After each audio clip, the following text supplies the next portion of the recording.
বন্ধুরা ৬-৭ পেটিকোট কাটার একটি সহজ টেকনিক আজকে আপনাদেরকে দেখাবো। প্রথমে আপনার পেটিকোটটা যতটুকু লম্বা হবে ততটুকু কাপড় এখান থেকে কেটে আলাদা করে নেবেন। এরপর আপনার কোমরের মাপ ধরে নেবেন। কোমরের মাপ যেটাই আসবে সেটার সাথে আরো ৬ ইঞ্চি যোগ করে সেই সম্পূর্ণ মাপটাকে ৬ ভাগ করে ১ ভাগ এখানে ধরে নেবেন এবং তারপর একটু সেলাই রগ রাখবেন। তারপরে এখানে যেটা ধরবেন তার অর্ধেক ধরবেন এই মাথায় এবং আবার এখানেও সেলাই রগ রাখবেন। এরপরে এই মাথায় ফিতা ধরে এবং এই মাথায় ফিতা ধরে যেখানে আপনি সেলাই রগের দাগ দিয়েছেন সেই বরাবর থেকে একদম সোজা করে কেটে নেবেন। এবার কি করবেন, এবার কাপড়টাকে উল্টে ওই মাথাটা এই পাশে এনে দেখেন একটা ঘের হয়ে গেছে এবং এই পাশটা বেল লাগিয়ে নেবেন।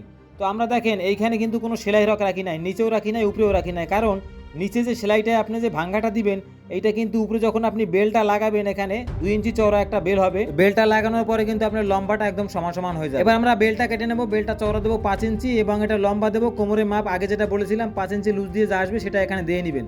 তো বন্ধুরা, ভিডিওটা ভালো লাগে লাইক কমেন্ট করতে ভুলবেন না। ধন্যবাদ, ভালো থাকবেন আর দেখা হবে পরবর্তী ভিডিও।